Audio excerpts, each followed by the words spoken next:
اور باوجود اس اسپیکٹرم کے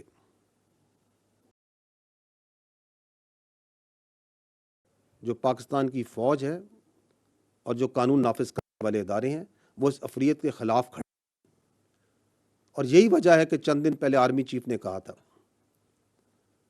کہ دہشت گردی کے خلاف اس جنگ میں ہر پاکستانی سپاہی ہے. Each and every person amongst us is a soldier in this war against terrorism, چاہے وہ وردی میں ہو یا وردی کے بغیر ہو. اور یہ کہ یہ جو گورننس میں گیپس ہیں، ان میں جو خرابیاں اور خامیاں ہیں، ان کو روزانہ کی بنیاد پر ہم اپنے شہداء کی قربانیوں سے پر کر رہے ہیں. اور باوجود، اور یہی وہ قربانیاں ہیں جن کی وجہ سے آپ دیکھتے ہیں کہ باوجود کہ یہ لیگل اسپیکٹرم ہے، اس کی پشت پناہی ہے، اشرافیہ بھی اس کے ساتھ کھڑی ہے، کہ رواں سال میں 900 سے زیادہ دہشت گردوں کو مارا گیا. روزانہ کی بنیاد پر 160 سے زیادہ انٹیلیجنس بیسڈ آپریشنز کامیابی سے کیے جا رہے ہیں. اور اس وقت پورے پاکستان میں کوئی ایسی جگہ نہیں جہاں پہ خارجی یا دہشت گردوں کی عملاً کوئی عملداری ہو زمینی طور پہ. یہ ان قربانیوں کا نتیجہ ہے. اور ہمیں یہ بھی معلوم ہونا چاہیے کہ اس کے ساتھ ساتھ افغانستان کے بارے میں آپ نے اس کا ذکر کیا، ایک واضح پالیسی، ایک غیر مذمم پالیسی عمل میں ہے.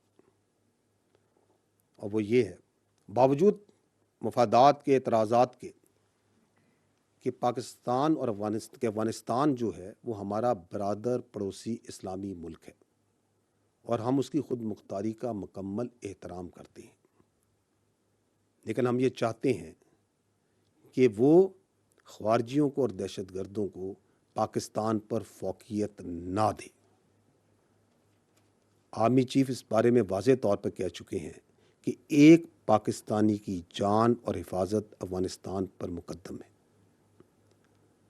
اگر فتنہ الخوارج اور دہشت گرد جن کے ہاتھ پاکستانیوں کے، معصوم پاکستانی شہریوں کے خون سے آلودہ ہیں، اگر ان خون آلود ہاتھوں کو سرحد پار سے تقویت اور مدد ملتی ہے تو دین اسٹیٹس کو از نو مور ایکسیپٹیبل.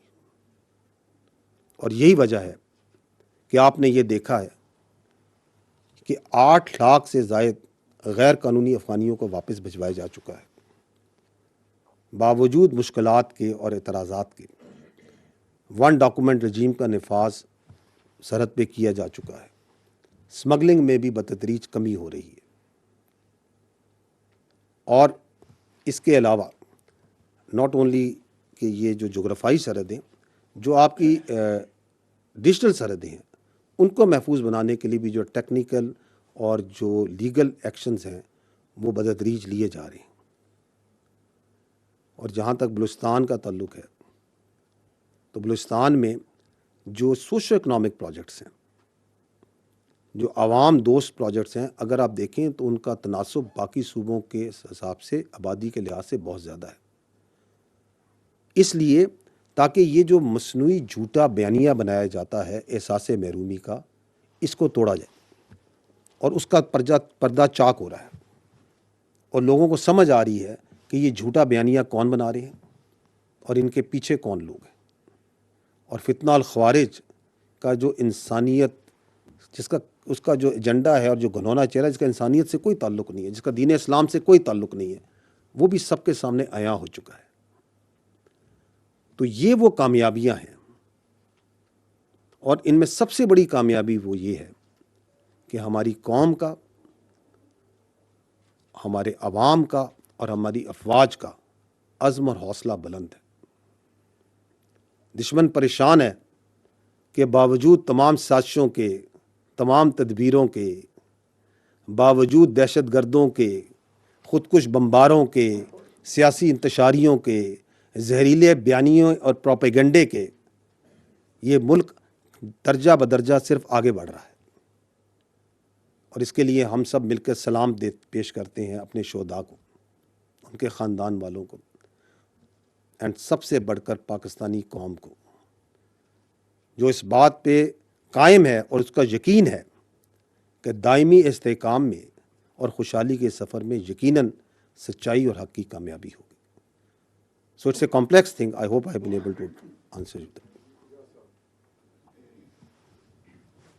جلیل صاحب، میرا نام اعجاز احمد ہے، میں GNN میں ہوں.